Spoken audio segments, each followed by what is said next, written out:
Hello all, welcome to News in 360 Degree by Civils 360 IAS Academy.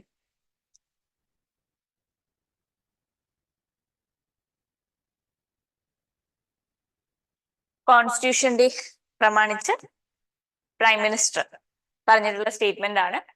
A nation first spirit will keep constitution alive, says Prime Minister Modi. So ഇങ്ങനത്തെ news ശരിക്കും as such important അല്ല എങ്കിൽ പോലും ഈ പറയുന്ന phrases ഉണ്ടല്ലോ, ഒരു nation first approach കോൺസ്റ്റിറ്റ്യൂഷനിൽ ഉണ്ടാവണം എന്നുള്ളത് ഇങ്ങനെ പ്രൈം മിനിസ്റ്റർ പറഞ്ഞു. ആ ഒരു രീതിക്കൊക്കെ നമുക്ക് എവിടെയെങ്കിലും ഒക്കെ ഓർമ്മ വന്നാൽ ആ സമയത്ത് കോട്ട് ചെയ്യാനോ അങ്ങനെ ഉള്ള രീതിക്ക് ഈ ന്യൂസസ് വായിച്ചു പോകുന്നത് ജസ്റ്റ് നല്ലതായിരിക്കും. പിന്നെ അതേപോലെ പ്രസിഡന്റും ഒരു സ്പെഷ്യൽ അഡ്രസ് നടത്തിയിട്ടുണ്ടായിരുന്നു പാർലമെന്റിൽ. Work together to uphold the spirit of constitution. പഴയ പാർലമെന്റ് ഉണ്ടായിരുന്നത് ഇപ്പോ സംവിധാൻ സദനാണ്, ഒരു കോൺസ്റ്റിറ്റ്യൂഷൻ ഹൗസ് ആണ്. സോ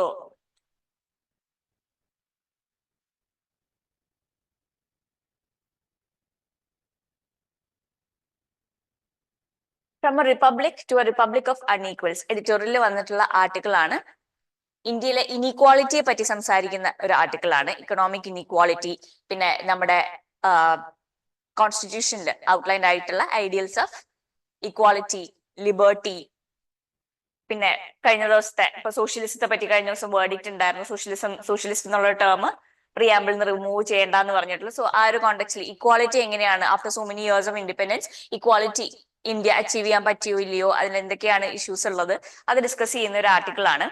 അപ്പോ പ്രധാനമായിട്ടും നമ്മള് പോളിറ്റി പെർസ്പെക്റ്റീവില് പ്രിലിംസിന് വേണ്ടിയിട്ട് ഈ പറയുന്ന ടേംസ്, എസ്പെഷ്യലി പ്രിയാമ്പിളില് nature of Indian state describe ചെയ്യുന്ന ടേംസ്, അതായത് sovereign, socialist, secular, democratic republic, equality, justice, fraternity, integrity of the nation, ഇതൊക്കെ എന്താണെന്നുള്ളത് പോളിറ്റി പെർസ്പെക്റ്റീവിൽ നമ്മൾ അതിന്റെ ഒരു ഡെഫിനിഷൻ അറിഞ്ഞിരിക്കണം. ചോദിച്ചിട്ടുണ്ട് ഇപ്പൊ ലിബർട്ടി എന്ന് പറയുമ്പോൾ എന്താണ് അർത്ഥം എന്നുള്ളത്. സോ ലിബർട്ടി എന്ന് പറയുമ്പോൾ എന്തും ചെയ്യാനുള്ള സ്വാതന്ത്ര്യം എന്നുള്ളതല്ല, നമ്മുടെ ഓവറോൾ ഡെവലപ്മെന്റ്, നമ്മുടെ ഒരു ആസ് എ ഹ്യൂമൻ നമ്മുടെ ഡെവലപ്മെന്റ് പൊട്ടൻഷ്യൽ എത്രയുണ്ട് അത് അച്ചീവ് ചെയ്യാൻ സഹായിക്കുന്ന ആ ഒരു പൊട്ടൻഷ്യലിലേക്ക് എത്താൻ കണ്ടീസീവ് ആയിട്ടുള്ള എൻവയോൺമെന്റ് ഉണ്ടാവുക എന്നുള്ളതാണ് ലിബർട്ടി കൊണ്ട് നമ്മളൊരു ഇന്ത്യൻ കോൺസ്റ്റിറ്റ്യൂഷന്റെ കോണ്ടെക്സ്റ്റിൽ നമ്മൾ ഉദ്ദേശിക്കുന്നത്.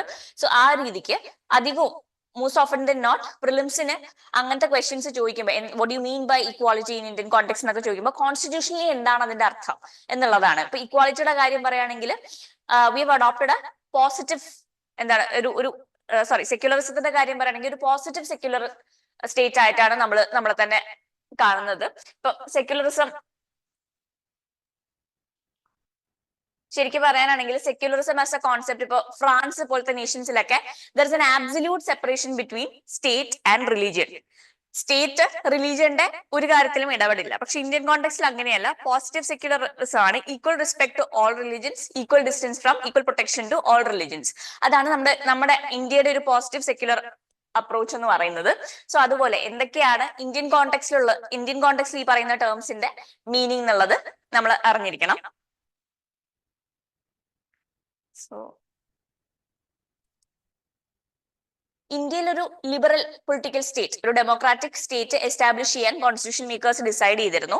പക്ഷേ ഇന്ത്യയിൽ വൈഡ് സ്പ്രെഡ് ആയിട്ടുള്ള സോഷ്യൽ ആൻഡ് ഇക്കണോമിക് ഇനീക്വാളിറ്റീസ് ഉണ്ട്.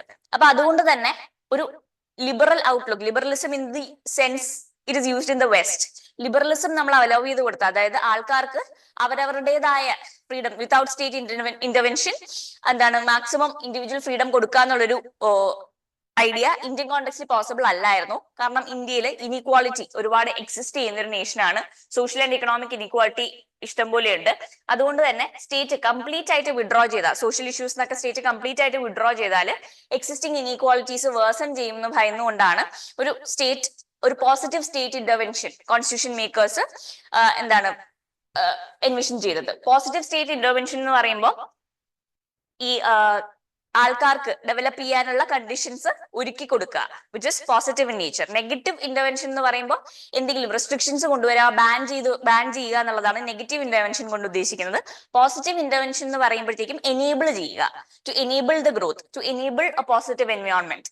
സോ അതിന്റെ ഭാഗമായിട്ടാണ് നമ്മുടെ ഇക്വാളിറ്റി നമ്മുടെ കോൺസ്റ്റിറ്റ്യൂഷനിൽ ഇൻസ്ട്രന്റ് ആണ്. സോ ഇക്വാലിറ്റി ഇന്ത്യൻ കോണ്ടെക്സ്റ്റ് പറയുമ്പോൾ treating unequals in an unequal manner, അതായത് രണ്ട് വ്യത്യസ്ത തലങ്ങളിലുള്ളവരെ ഒരേപോലെ ട്രീറ്റ് ചെയ്താൽ അവിടെ ഇൻജസ്റ്റിസ് സംഭവിക്കാൻ സാധ്യതയുണ്ട്. So treating unequals in an unequal manner എന്നുള്ളത് നമ്മുടെ കോൺസ്റ്റിറ്റ്യൂഷനിൽ എൻസ്ട്രൈൻഡ് ആയത് ഇതുകൊണ്ടാണ്. Inequality, socio economic inequalities already exist ചെയ്യുന്നത് കൊണ്ടാണ്. പിന്നെ ഇപ്പോഴത്തെ സ്റ്റേറ്റ് എന്താണ്, ഇപ്പോഴത്തെ അവസ്ഥ ഇനീക്വാളിറ്റി ഇന്ത്യയിൽ? ഒരു state of inequality in India report ഉണ്ട്, which is prepared by institute for competitiveness, which is again commissioned by economic advisory council to the prime minister. ഈ റിപ്പോർട്ട് പ്രകാരം, ഈ റിപ്പോർട്ട് സ്ട്രെസ് ചെയ്യുന്നത് Indian periodic labour force survey ആണ് stress ചെയ്യുന്നത്. So അവർ record ചെയ്തിട്ടുണ്ട് the average monthly wages of ₹25,000 is being earned by top 10%. 25,000 രൂപ per month എന്നുള്ളത് ടോപ്പ് 10% ഓഫ് ദി ഏർണേഴ്സ് മാത്രമാണ് ഏൺ ചെയ്യുന്നത്. 25,000 രൂപ പെർ മന്ത് എന്ന് പറയുമ്പോഴത്തേക്കും എന്താണ് 3 lakh per annum ആണ്. ആൻഡ് ദ റിമൈനിങ് 90%, 10% ആൾക്കാരാണ് 25,000 per month or above earn ചെയ്യുന്നത്. And remaining 90% earn less than 25,000 a month. And this shows extreme inequality. അതായത് 90% ആൾക്കാരും ഇന്ത്യയിൽ പീരിയോഡിക് ലേബർ ഫോഴ്സ് സർവേ പ്രകാരം 25,000 പെർ മന്തിൽ താഴെയാണ് ഏൺ ചെയ്യുന്നത്. പിന്നെ ഇതിപ്പോ നമ്മൾ സംസാരിച്ചത് ഇക്കണോമിക് ഇനീക്വാളിറ്റിയുടെ കാര്യമാണ്, ഏർണിംഗ് ഇൻകമിന്റെ ഒക്കെ ബേസിസിൽ. ഈ സോഷ്യൽ ഇനീക്വാളിറ്റിയും ഇക്കണോമിക് ഇനീക്വാളിറ്റിയും ഓവർലാപ്പ് ചെയ്യും. അതായത് ഇക്കണോമിക്കലി എന്താണ് താഴെത്തട്ടിൽ നിൽക്കുന്നവർ പലപ്പോഴും സോഷ്യലി മാർജിനലൈസ്ഡ് ആയിരിക്കും. അതിന് ഈ ആർട്ടിക്കിളിൽ കോട്ട് ചെയ്തിട്ടുള്ളത് inequality lab, world inequality lab ഉണ്ട് പാരീസ് സ്കൂൾ ഓഫ് എക്കണോമിക്സിലെ. അവർ പുറത്തുവിട്ട ഒരു 2024 റിപ്പോർട്ടാണ് towards tax justice and wealth redistribution in India. അതിന്റെ ബേസിസിൽ കണ്ടെത്തി അതിന്റെ ഫൈൻഡിങ്സ് എന്ന് പറയുന്നത് by 2022-23 90% of billionaire wealth was held by upper caste in India. Billionaire വെൽത്തിൽ 90% അപ്പർ കാസ്റ്റ് ആയിരുന്നു. പിന്നെ ഷെഡ്യൂൾഡ് ട്രൈബ്സ്, ST കമ്മ്യൂണിറ്റിക്ക് ഈ പറയുന്ന ബില്യനെയർ വെൽത്തിൽ ഒരു റെപ്രസെന്റേഷനും ഇല്ല. Scheduled tribes are not present in billionaire wealth. പിന്നെ OBCക്ക് ബില്യനെയർ വെൽത്തിൽ 10% പ്രസൻസ് മാത്രമേ ഉള്ളൂ. ഷെഡ്യൂൾഡ് കാസ്റ്റിനാകട്ടെ 2.6% റെപ്രസെന്റേഷൻ മാത്രമേ ഉള്ളൂ. പിന്നെ ഈ അപ്പർ കാസ്റ്റിന്റെ പോപ്പുലേഷൻ നോക്കുകയാണെങ്കിൽ SC ST OBC കമ്പൈൻഡ് നോക്കുകയാണെങ്കിൽ മെജോറിറ്റി വരുന്നത് SC ST OBC കമ്പൈൻഡ് ആയിരിക്കും. അപ്പർ കാസ്റ്റിന്റെ പോപ്പുലേഷനെ കാട്ടിലും കൂടുതൽ അവർക്ക് വെൽത്ത് ഓൺ ചെയ്യുന്നുണ്ട് ഈ കൺട്രിയിൽ in proportion to their population. So social capital and economic advantages ഇന്ത്യയിൽ ഓവർലാപ്പ് ചെയ്യുന്നു എന്നുള്ളത് കാണിക്കാനുള്ള ഒരു എക്സാമ്പിൾ ആണ് ഈ പറഞ്ഞിട്ടുള്ളത്. പിന്നെ കഴിഞ്ഞ ദിവസത്തെ പ്രിയാമ്പിളില് സെക്യുലറും സോഷ്യലിസ്റ്റും ഒക്കെ റീറ്റെയിൻ ചെയ്യുന്നതിൽ പ്രശ്നമില്ല എന്ന് സുപ്രീം കോടതി പറഞ്ഞ വേർഡിക്റ്റിന്റെ കോണ്ടെക്സ്റ്റിൽ വന്നിട്ടുള്ളൊരു എഡിറ്റോറിയൽ പീസ് ആണ്. സോ അതിൽ പറഞ്ഞിട്ടുള്ളത് സെക്യുലറിസം ഒരു ബേസിക് ഫീച്ചർ ആണ്, ബേസിക് സ്ട്രക്ചറിന്റെ ഭാഗമാണെന്ന് 1994 SR ബൊമ്മായി കേസിൽ സുപ്രീം കോർട്ട് പറഞ്ഞിട്ടുണ്ട്. സോ അന്ന് പിന്നെ മറ്റൊരു കേസിൽ സെക്യുലറിസം എന്താണ്, ഇന്ത്യൻ സെക്യുലറിസം എന്താണെന്ന് സുപ്രീം കോർട്ട് പറഞ്ഞത് secularism essentially represents the nation's commitment to treat persons of all faiths equally and without discrimination. ഒരു റിലീജിയനും ഒരു പെർട്ടിക്കുലർ പ്രിഫറൻസ് കൊടുക്കാതെ, ഏതെങ്കിലും ഒരു പെർട്ടിക്കുലർ റിലീജിയനെ ഡിസ്ക്രിമിനേറ്റ് ചെയ്യാതെ എല്ലാ റിലീജിയൻസിനെയും എല്ലാ റിലീജിയൻ ഫോളോ ചെയ്യുന്ന ആൾക്കാരെയും ഈക്വലി വിത്തൗട്ട് ഡിസ്ക്രിമിനേഷൻ ട്രീറ്റ് ചെയ്യുക എന്നുള്ളതാണ് സെക്യുലറിസം റെപ്രസെന്റ് ചെയ്യുന്നതെന്ന് സുപ്രീം കോർട്ട് പറഞ്ഞിട്ടുണ്ട്. പിന്നെ സോഷ്യലിസത്തിന്റെ അർത്ഥം socialism embodies the principle of economic and social justice wherein state ensures that no citizen is disadvantaged due to economic or social circumstances. എന്ന് പറയുമ്പോൾ economic and social justice, ഇപ്പൊ fundamental rights നമുക്കറിയാം political ഡെമോക്രസിയാണ് കൊണ്ടുവരിക. DPSP-യിലാണ് എൻഷറൈൻഡ് ആയിട്ടുള്ള social and economic democracy. അപ്പൊ ഈ socialist principles കഴിഞ്ഞ ദിവസം കോർട്ട് പറഞ്ഞത് വെൽഫെയർ സ്റ്റേറ്റ് എന്നൊരു ഐഡിയ മാത്രമാണ് ഇത് ഉദ്ദേശിക്കുന്നത്. അതായത് സ്റ്റേറ്റ് സോഷ്യലി എക്കണോമിക്കൽ സർക്കംസ്റ്റാൻസസ് കാരണം ആരും ഡിസഡ്വാൻറ്റേജ്ഡ് ആകുന്നില്ല എന്നുള്ളത് ഉറപ്പുവരുത്തുക എന്നുള്ളതാണ് ഇന്ത്യൻ കോണ്ടെക്സ്റ്റിൽ സോഷ്യലിസം കൊണ്ട് ഉദ്ദേശിക്കുന്നത് എന്നാണ് കോർട്ട് പറഞ്ഞിട്ടുള്ളത്. പിന്നെ ഒരു ട്രീറ്റി ഉണ്ട്, it's also called the high seas treaty, biodiversity beyond national jurisdiction. ഒരു എഗ്രിമെന്റ് ആണ് which is under UN CLOS, United Nation convention on law of the sea. അപ്പൊ ഈ ട്രീറ്റി എന്താണ്, ഇതിന്റെ ഇഷ്യൂസ് എന്താണെന്നുള്ളതാണ്. ഈ ട്രീറ്റി ഇതുവരേക്കും എൻഫോഴ്സ്ഡ് ആയിട്ടില്ല. 60 നേഷൻസ് മിനിമം ഇത് ratify ചെയ്താൽ മാത്രമേ ഇതിന് എൻഫോഴ്സ്ഡ് ആവാൻ പറ്റുള്ളൂ. അപ്പൊ ഈ ട്രീറ്റി ഇതുവരെ എൻഫോഴ്സ്ഡ് ആയിട്ടില്ല. ഇന്ത്യ സിഗ്നേറ്ററി ആണ്. ആൻഡ് സോ എന്തൊക്കെയാണ് ഇത് എൻഫോഴ്സ് എന്തുകൊണ്ട് ആവുന്നില്ല, എന്തുകൊണ്ട് നേഷൻസ് അഡോപ്റ്റ് ചെയ്യാൻ മടിക്കുന്നു, എന്തൊക്കെയാണ് ചാലഞ്ചസ് എന്നുള്ളത് ഡിസ്കസ് ചെയ്യുന്ന ഒരു ആർട്ടിക്കിൾ ആണ്. So before you get into the article, എന്താണ് UN ക്ലോസ്, എന്താണ് ഹൈ സീസ് എന്നറിയണം. UN CLOS, United Nations Convention on the Law of the Sea. Self explanatory പേരാണ്. സീസിലെയും ഓഷൻസിലും ഒരു ലോ ആൻഡ് ഓർഡർ നിർണയിക്കുന്ന ഒരു ഇന്റർനാഷണൽ ബോഡി, യുഎന്റെ ഒരു ബോഡിയാണ് United Nations convention on law of the sea. 1982 ഇത് അഡോപ്റ്റ് ചെയ്തത്, ഈ ഒരു കൺവെൻഷൻ, ഈ ഒരു എഗ്രിമെന്റ് അഡോപ്റ്റ് ചെയ്തത്. So it lays down a comprehensive regime of law and order in the world's oceans and seas, establishing rules governing all uses of the oceans and their resources. ഓഷന്റെയും അതിന്റെ റിസോഴ്സിന്റെയും യൂസും എത്രയാണ്, ഓരോ കൺട്രീസിന്റെയും extent, territorial extent ഒക്കെ എത്രയാണെന്നൊക്കെ determine ചെയ്യുന്ന ഒരു agreement ആണ് UN close. ഇതിന്റെ secretariat എന്ന് പറയുന്നത് യുണൈറ്റഡ് നേഷൻസിന്റെ ഓഫീസിൽ തന്നെയാണ്, division for ocean affairs and the law of the sea of the office of legal affairs of UN. പിന്നെ ഇതിന്റെ കീഴിൽ, ഈ എഗ്രിമെന്റിന്റെ കീഴിൽ കുറച്ച് ബോഡീസ് ക്രിയേറ്റ് ചെയ്തിട്ടുണ്ട്, കുറച്ച് ഇൻസ്റ്റിറ്റ്യൂഷൻസ് ക്രിയേറ്റ് ചെയ്തിട്ടുണ്ട്. ഒന്ന് international tribunal for the law of the see. ഈ പറയുന്ന ഓഷൻസിനെ ഗവേൺ ചെയ്യുന്ന റൂൾസ് ആരെങ്കിലും ഒക്കെ വയലേറ്റ് ചെയ്താൽ അത് അഡ്ജുഡിക്കേറ്റ് ചെയ്യാനൊരു ട്രിബ്യൂണൽ ഉണ്ട്. പിന്നെ international seabed authority, ISA, international seabed authority.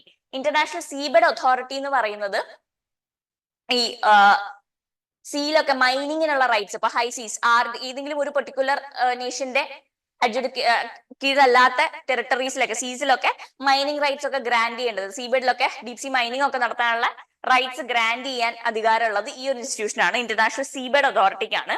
പിന്നെ commission on the limits of the continental shelf. Continental shelf എന്ന് പറയുന്നത് ഈ സീ തുടങ്ങി കഴിഞ്ഞിട്ട് നെക്സ്റ്റ് താഴോട്ട് പോകുന്ന കോണ്ടിനെന്റൽ ഷെൽഫ് ആണ്. സോ കോണ്ടിനെന്റൽ ഷെൽഫിന്റെ ലിമിറ്റ്സ് ഒക്കെ ഡിറ്റർമിൻ ചെയ്യാനും ഒരു കമ്മീഷൻ ഉണ്ട്.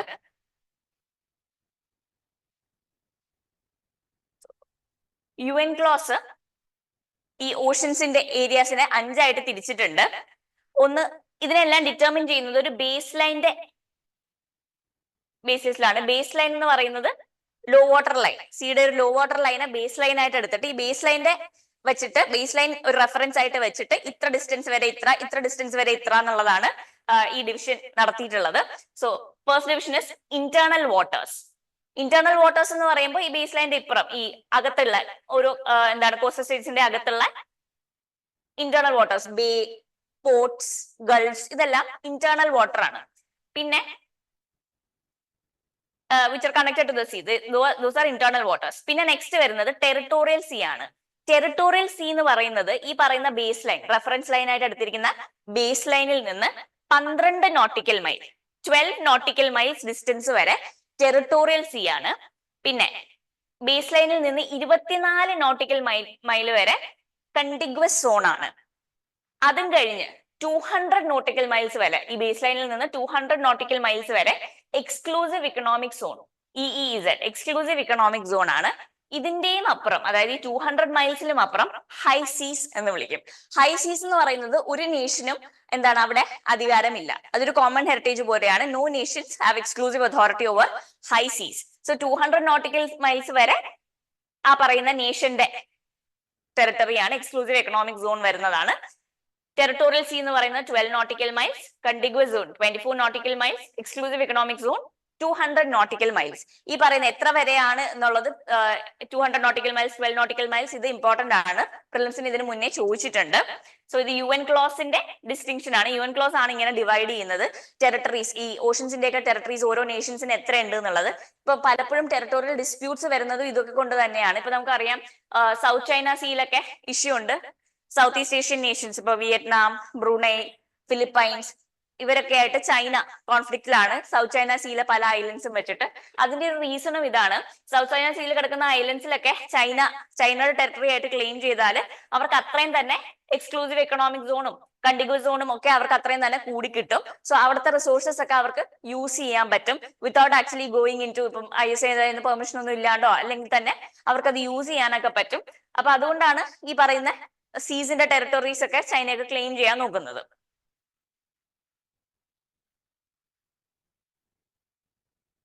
ഇത് 2022 ഇത് റിലേറ്റഡ് ആയിട്ട് വന്നിട്ടുള്ള ക്വസ്റ്റ്യൻസ് ആണ്. United Nations, with reference to the United Nations Convention on the Law of Sea, consider the following statements. First statement, a coastal state has the right to establish the breadth of this territorial sea up to a limit not exceeding 12 nautical miles measured from the baseline determined in accordance with the convention. Second statement, ships of all states, whether coastal or landlocked, enjoy the right of innocent passage through the territorial sea. Third statement, the exclusive economic zone shall not extend beyond 200 nautical miles from the baseline from which the breadth of the territorial sea is determined. So, first statement ശരിയാണ്. 12 nautical miles എന്ന് പറയുന്നത് territorial sea ആണ്, which is measured from the baseline determined in the convention. Convention പ്രകാരം determine ചെയ്തിട്ടുള്ള baseline നിന്ന് 12 nautical miles ആണ് territorial sea. Third statement fairly factual ആണ്, direct ആണ്. Exclusive economic zone shall not extend beyond 200 nautical miles from the baseline from which the breadth of the territorial sea is measured. Exclusive economic zone എന്ന് പറയുന്നത് baseline-ൽ നിന്ന് 200 nautical miles. So first statement-ഉം third statement-ഉം ശരിയാണ്. Second statement ആണ് ഒരു doubt വരാവുന്നത്. Ships of all states, whether coastal or landlocked, enjoy the right of innocent passage through the territorial sea. Territorial sea-ലൂടെ landlocked ആയിട്ടുള്ള states ആയാലും coastal states ആയാലും എല്ലാവർക്കും there's a right of innocent passage എന്നാണ് പറഞ്ഞേക്കുന്നത്. So ഇത് ട്രീറ്റിയിൽ outline ചെയ്തിട്ടുള്ള ഒരു കാര്യമാണ്, ശരിയാണ്. സോ ഇന്നസെന്റ് പാസേജ് എന്താണെന്നൊക്കെ ട്രീറ്റിയിൽ തന്നെ പറഞ്ഞിട്ടുണ്ട്. അതായത് ഇപ്പൊ ഇന്നസെന്റ് പാസേജ് എന്ന് പറയുമ്പോൾ ആ കൺട്രിയുടെ പൊളിറ്റിക്കൽ ടെറിട്ടോറിയൽ ഇന്റഗ്രിറ്റിയെ ക്വസ്റ്റ്യൻ ചെയ്യുന്ന രീതിക്ക് ആവരുത്, മിസൈൽസ് ലോഞ്ച് ചെയ്യാൻ അങ്ങനെയൊന്നും ചെയ്യരുത്, അവരുടെ സെക്യൂരിറ്റി ത്രെട്ടൺ ചെയ്യുന്ന രീതിക്കൊന്നും എന്താണ് ഷിപ്സ് മെഷേഴ്സ് ഒന്നും എടുക്കരുത്. സോ ഇന്നസെന്റ് പാസേജ് എന്താണെന്ന് പറഞ്ഞിട്ടുണ്ട്. എല്ലാ സ്റ്റേറ്റുകൾക്കും റൈറ്റ് ഓഫ് ഇന്നസെന്റ് പാസേജ് ഉണ്ട് എന്നുള്ളതും UN ക്ലോസിൽ പറഞ്ഞിട്ടുണ്ട്. സോ ഡി ആണ് ആൻസർ 1, 2, 3. നെക്സ്റ്റ് 2021 വന്നിട്ടുള്ള ഒരു ക്വസ്റ്റ്യൻ ആണ്. Consider the following statements. The Global Ocean Commission grants licenses for seabed exploration and mining in international waters. Second statement, India has received license for seabed mineral exploration in international waters. Third statement, rare earth minerals are present on the sea floor in international waters. So ഇതില് first statement factual ആണ്, പക്ഷെ നമ്മൾ basic knowledge വെച്ച് അറിഞ്ഞിരിക്കണം. ഈ licence deep sea മൈനിങ്ങിനൊക്കെ seabed എക്സ്പ്ലോറേഷനും മൈനിങ്ങിനും ഇന്റർനാഷണൽ വാട്ടേഴ്സിൽ ലൈസൻസ് കൊടുക്കുന്നത് ഇന്റർനാഷണൽ സീബഡ് അതോറിറ്റി ISA ആണ്, ഗ്ലോബൽ ഓഷ്യൻ കമ്മീഷൻ അല്ല. സോ ഫസ്റ്റ് സ്റ്റേറ്റ്മെന്റ് തെറ്റാണ്. ഫസ്റ്റ് സ്റ്റേറ്റ്മെന്റ് തെറ്റുമ്പോൾ തന്നെ ആൻസർ കിട്ടും. സെക്കൻഡും തേർഡും സ്റ്റേറ്റ്മെന്റ് ശരിയാണ്. India has receive licence for seabed mineral exploration in international waters. ഇന്ത്യക്ക് അതുകൊണ്ട് തന്നെ ഒരു ഡീപ് ഓഷൻ മിഷനും ഉണ്ട്, ഡീപ് സീ മിഷൻ ഉണ്ട് ഇന്ത്യക്ക്. പിന്നെ rare earth minerals are present on the sea floor in international waters. Fairly general statement. സീബഡില് എന്താണ് rare earth minerals ഉണ്ട് എന്നുള്ളത് കറക്റ്റ് ആണ്. 2 and 3 കറക്റ്റ് ആണ്. സോ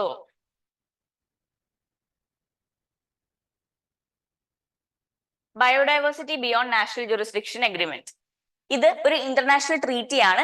UN ക്ലോസിന് കീഴിലുള്ള ഒരു ഇന്റർനാഷണൽ ട്രീറ്റി ആണ്. It is also called the high seas treaty. High seas അതായത് നമ്മുടെ സീയുടെ ബേസ് ലൈനിൽ നിന്ന് 200 നോട്ടിക്കൽ മൈൽസിന് അപ്പുറം ഹൈ സീസ് ആണ്. എക്സ്ക്ലൂസീവ് എക്കണോമിക് സോൺ കഴിഞ്ഞ് ഹൈ സീസ് ആണ്. ഹൈ സീസ് റിഗാർഡിംഗ് ആയിട്ടുള്ള ഒരു ട്രീറ്റി ആണ്. ഇതിന്റെ എയിം എന്ന് പറയുന്നത് മറൈൻ ബയോഡൈവേഴ്സിറ്റിയുടെ പ്രൊട്ടക്ഷൻ ആണ്. സോ ഇത് എന്തിന്റെ കീഴിലാണെന്നുള്ളത് പ്രിലിംസ് പെർസ്പെക്ടീവിൽ നമ്മൾ ഓർത്തു വെക്കണം. Biodiversity beyond national jurisdiction, United Nations convention on biodiversity, UNCBD അല്ല, UN ക്ലോസിന് കീഴിലാണ്. United Nation convention on law of the സീയുടെ കീഴിലുള്ള ഒരു ട്രീറ്റി ആണ്. So long term protection of biodiversity in high seas, അതാണ് ഇതിന്റെ എയിം. പിന്നെ sustainable use of marine biological diversity, sustainable ആയിട്ട് മറൈൻ ബയോളജിക്കൽ ഡൈവേഴ്സിറ്റി ഹൈ സീസിൽ എൻഷുർ ചെയ്യുക. അതിന് വേണ്ടിയിട്ടുള്ള ഇന്റർനാഷണൽ കോഓപ്പറേഷനും കോർഡിനേഷനും ഉറപ്പാക്കുക എന്നുള്ളതാണ് ഇതിന്റെ ബേസിക് ഒബ്ജക്റ്റീവ് എന്ന് പറയുന്നത്. ഈ ഹൈ സീസ് നമുക്കറിയാം എക്സ്ക്ലൂസീവ് എക്കണോമിക് സോൺ വരെ കൺട്രീസിന് അവരുടെ ടെറിട്ടറി ആയിട്ട് പറയാൻ പറ്റുള്ളൂ. അതിന്റെ അപ്പുറം ഹൈ സീസ് എന്ന് പറയുന്നത് ഒരു പെർട്ടിക്കുലർ കൺട്രിയുടെയും സ്വത്തല്ല. സോ അതുകൊണ്ട് തന്നെ ഒരു പാർട്ടിക്കും ഈ ഹൈ സീസിന് എക്സ്ട്രാക്ട് ചെയ്യുന്ന മറൈൻ ബയോഡൈവേഴ്സിറ്റി റിസോഴ്സസ് ഒന്നും സ്വന്തമായിട്ട് ക്ലെയിം ചെയ്യാൻ പറ്റില്ല. ആൻഡ് അതിന്റെ ഫെയർ ആൻഡ് ഇക്വിറ്റബിൾ ഷെയറിംഗ് ഉറപ്പാക്കണം എന്ന് പറയുന്ന ഒരു ട്രീറ്റിയാണ്. പിന്നെ ഒരു sustainable development goal 14 life below water ആണ്. അത് റീച്ച് ചെയ്യാനും ഈ ട്രീറ്റി സഹായിക്കും. So 2023 It was opened up for signature and for 2 years starting from September 23. പിന്നെ ഇതൊരു ഇന്റർനാഷണൽ ലീഗലി ബൈൻഡിങ് ട്രീറ്റി ആയിരിക്കും.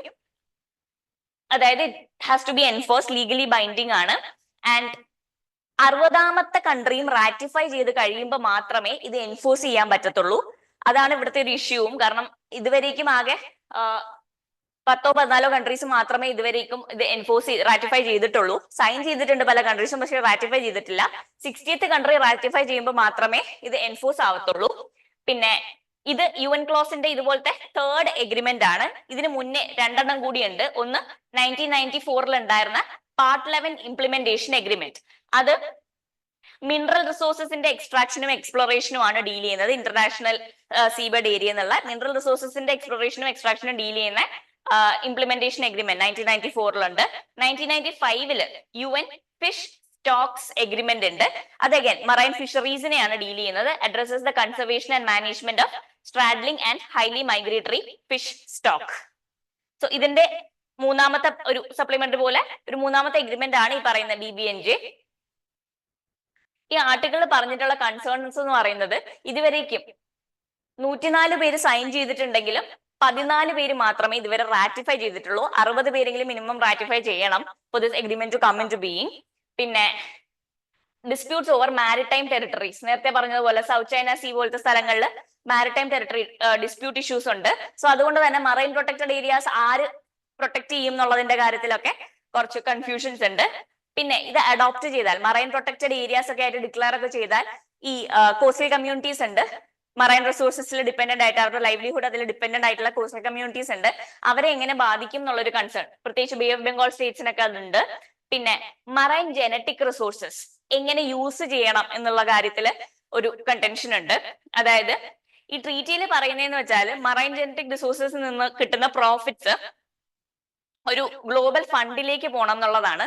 പക്ഷെ ഈ ഫണ്ട് ഇക്വിറ്റബിൾ ആയി വിനിയോഗിക്കപ്പെടുന്നു എന്നുള്ളത് ഉറപ്പാക്കാനായിട്ടുള്ള robust accountability or accountability mechanisms ഒന്നും നിലവിലില്ല, ഈ ട്രീറ്റിയുടെ കീഴിലില്ല. സോ അതൊരു ക്രിട്ടിക്കൽ ഗ്യാപ്പ് ആണ്.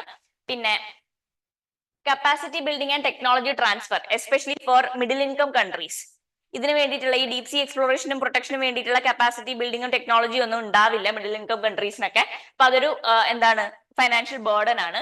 പിന്നെ എൻഫോഴ്സ്മെന്റിനായിട്ട് പ്രോപ്പർ ആയിട്ടുള്ള മെക്കാനിസം ഒന്നും ഇല്ല. ലീഗലി ബൈൻഡിങ് ആണെങ്കിൽ കൂടി പ്രോപ്പർ എൻഫോഴ്സ്മെന്റ് മെക്കാനിസംസ് ഒന്നും ഇല്ല. പിന്നെ ഇന്റർ കണക്റ്റഡ്നെസ്സിനെ ഓവർലുക്ക് ചെയ്യുന്നു. അതായത് മറൈൻ എക്കോസിസ്റ്റംസ്, കടല് നമ്മൾ ബൗണ്ടറീസ് തിരിച്ചാലും കടൽ ഒന്ന് തന്നെയാണല്ലോ. അപ്പൊ ഈ മറൈൻ എക്കോസിസ്റ്റംസ് ഇന്റർ കണക്റ്റഡ് ആണ്. അപ്പൊ ഒരു സ്ഥലത്ത് എന്തെങ്കിലും ഇഷ്യൂ ഉണ്ടായാലും that is going to affect a larger area. ഇപ്പൊ ഉദാഹരണത്തിന് 2021 എക്സ്പ്രസ് പേൾ എന്ന് പറഞ്ഞിട്ട് ഒരു ഷിപ്പ് ഈ ഹസാഡസ് ആയിട്ടുള്ള കെമിക്കൽസ് ഇന്ത്യൻ ഓഷ്യനിലേക്ക് സ്പില്ല് ചെയ്തിട്ടുണ്ടായിരുന്നു. സോ അത് ഇപ്പൊ ശ്രീലങ്കയുടെ അടുത്താണ് സ്പില്ല് ചെയ്തെങ്കിലും ഇന്ത്യൻ ഓഷ്യനിലുള്ള എൻറ്റയർ മറൈൻ എക്കോസിസ്റ്റത്തെ അത് ബാധിക്കും. ശ്രീലങ്കയുടെ പ്രൊട്ടക്റ്റഡ് ഏരിയാസിനെ മാത്രമല്ല അത് ബാധിക്കുക, ബാക്കിയുള്ള സ്ഥലങ്ങളെയും അത് ബാധിക്കും. പിന്നെ എൻവയോൺമെന്റൽ ഇമ്പാക്ട് അസസ്മെന്റ് EIA ഈ ട്രീറ്റി മാൻഡേറ്റ് ചെയ്യുന്നുണ്ടെങ്കിൽ പോലും അത് ഇന്റർനാഷണൽ ഇൻസ്പെക്ഷന് വിധേയമാകണം എന്നുള്ള രീതിക്കുള്ള ക്ലോസസ് ഒന്നും ഇല്ല. മാത്രമല്ല ഓയിൽ ആൻഡ് ഗ്യാസ് എക്സ്പ്ലോറേഷൻ ഈ EIA എന്നൊക്കെ എക്സെംപ്റ്റഡ് ആണ്. ഓയിൽ ആൻഡ് ഗ്യാസ് എക്സ്പ്ലോറേഷനെ പറ്റി സംസാരിക്കുന്നില്ല. ഓയിൽ ആൻഡ് ഗ്യാസ് എക്സ്പ്ലോറേഷൻ എങ്ങനെയായിരിക്കും ഈ പറയുന്ന എൻവയോൺമെന്റിനെ ബാധിക്കുക എന്നുള്ള കാര്യത്തിലൊന്നും ഒരു ക്ലാരിറ്റി ഇല്ല.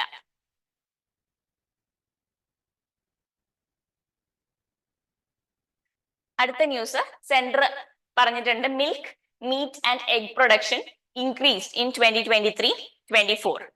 സോ ഈ കോണ്ടെക്സ്റ്റിൽ അറിഞ്ഞിരിക്കേണ്ടത് പ്രിലിംസ് പെർസ്പെക്റ്റീവിൽ ഓർത്ത് വെക്കേണ്ട ഒരു ഫാക്ട് ആണ്.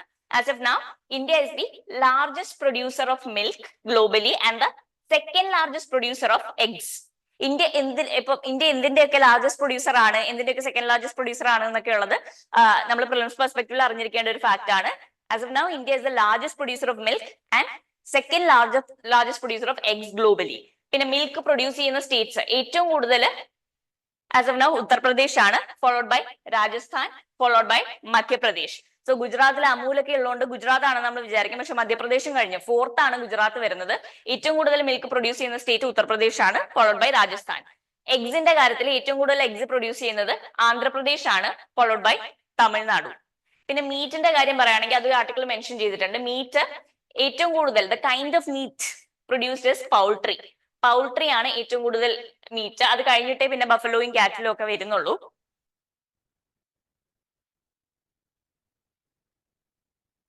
പിന്നെ മ്യാൻമാറിലെ ഇന്റേണൽ സ്ട്രൈഫിനെ പറ്റിയിട്ടാണ്. സോ മ്യാൻമാറിലെ ചൈന ബോർഡർ ആയിട്ടുള്ള ഒരു സ്ഥലം എന്താണ് റിബൽ ഗ്രൂപ്പ്സ് ആർമിന്ന് പിടിച്ചെടുത്തു എന്ന് പറഞ്ഞിട്ടാണ്. സോ കൻപൈറ്റി എന്ന് പറയുന്ന ഒരു സ്ഥലമാണ് അത് പിടിച്ചെടുത്തിരിക്കുന്നത് Kachin independence army. Kachin Independence Army is one of the numerous ethnic armies fighting against Myanmar army.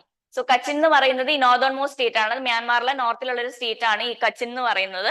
Kachin ഇതിനു മുന്നേ UPSC ചോദിച്ചിട്ടുണ്ട് പ്രീവിയസ് ഇയറിൽ. ഈ ഏരിയ സീൻ ഇൻ ന്യൂസ് എവിടെയാണ് എന്നുള്ളത് മാച്ച് ദ ഫോളോയിങ് പോലെ ചോദിച്ചിട്ടുണ്ട്. അത് കച്ചിൻ മ്യാൻമാർ ആണ്. സോ അത്രേ ഉള്ളൂ ഇന്നത്തെ ഇമ്പോർട്ടന്റ് ന്യൂസ്. Thank you.